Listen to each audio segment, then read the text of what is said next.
Mary Bomar, 17th Director of the National Park Service. It's my great pleasure to represent the National Park Service here this afternoon.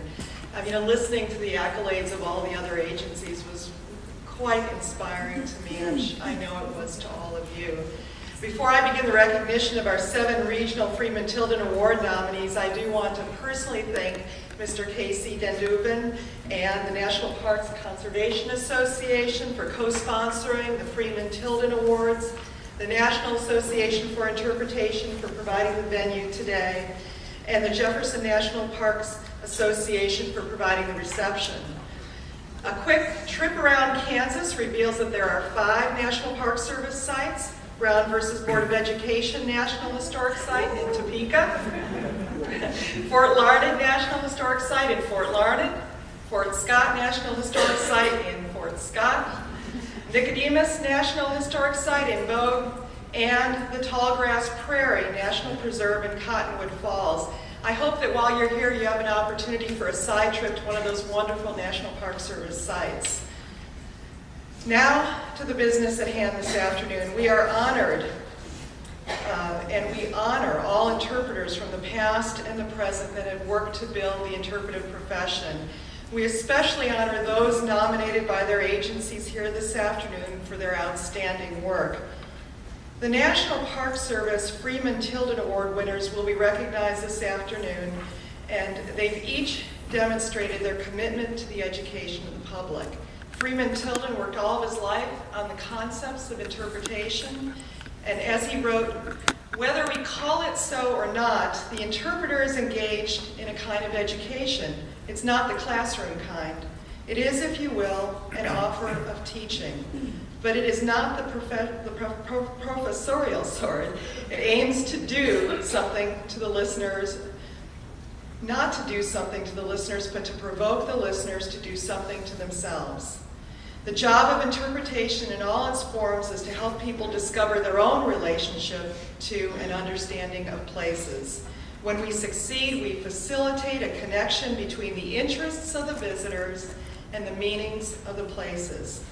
The result is the audience's raised sensitivity, a greater degree of care, and often a gentle but valuable movement along the continuum towards stewardship. The 7 National Park Service interpreters we recognize this afternoon live that ideal. We're proud to call them individually to come forward to be recognized as gifted interpreters. And we would ask them all to stand and remain in the front of the stage until all regional winners have been recognized. At this time, I'd like to invite Laura Loomis of the National Parks Conservation Association to help introduce our nominees.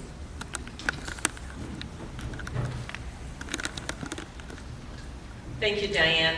It is an extreme pleasure to participate in this award ceremony. This is the 26th year of this award, and we have been pleased to be part of this ceremony for all 26 years. Now, when I call the regional recipient's name, would they come forward? Our first recipient is Gretel Enck.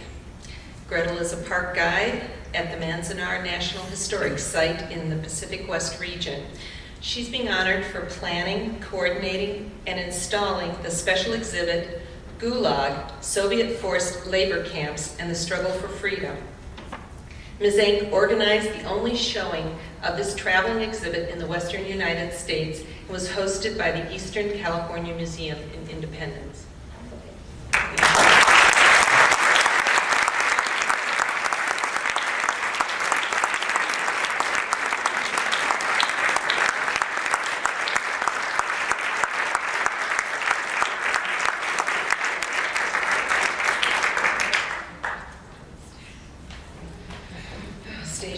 Okay, anyway.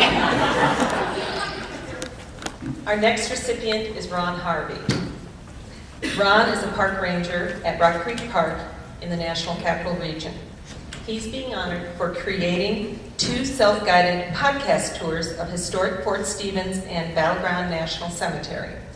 Mr. Harvey researched the history, wrote the scripts, narrated the productions, and recruited 30 participants to provide voice and musical talent for the podcast tours.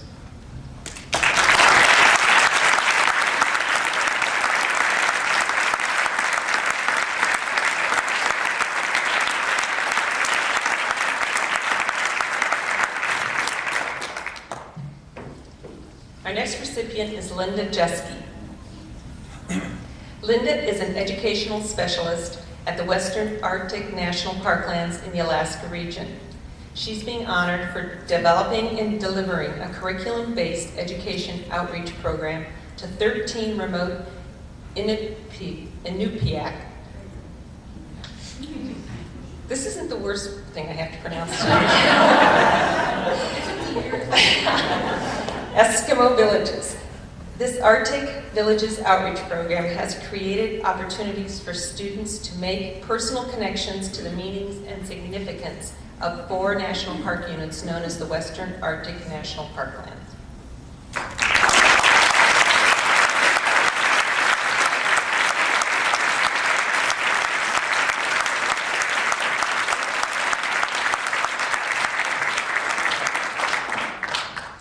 Our next recipient is Rebecca Karcher.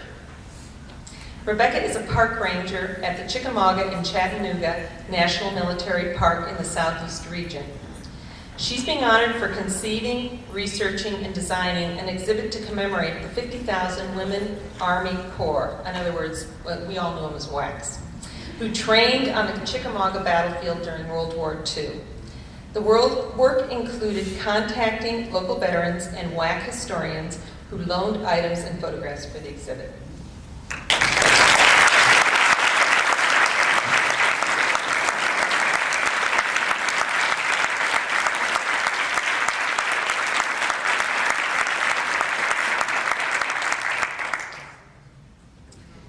Our next recipient is Damon Panic. He is a park ranger at the Apostle Island National Lakeshore in the Midwest region.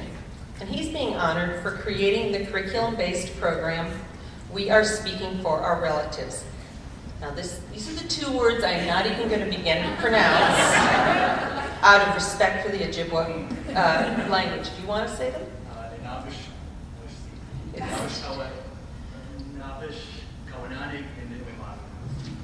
See? It's an immersion stewardship program using the Ojibwa culture as a springboard towards connections and understandings. The participants sit in a circle and listen to the Ojibwa language describing the islands called home, and it's a beautiful language. So, thank you.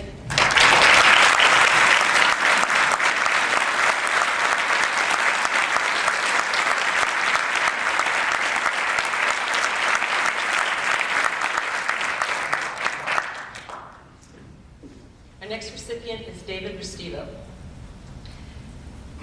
David is a visual information specialist at Glacier National Park in the Intermountain region, and he's being honored for creating the Going to the Sun interpretive exhibits that convey trip planning information, but also encourage visitors to experience the park in new and innovative ways.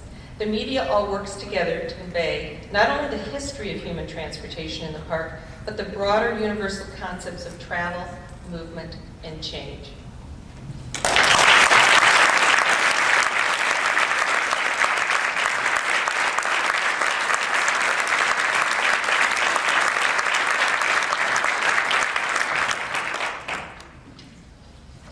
And our final recipient is Vincent Bays. He's a park ranger at Hampton National Historic Site in Northeast Region. And he's being honored for broadening the public programming at the site through a variety of creative public program opportunities. While the house was closed, Mr. Bass was able to offer a variety of tours of the farm and grounds and open a slave quarters to the public and hold a public symposium on slavery with the local college.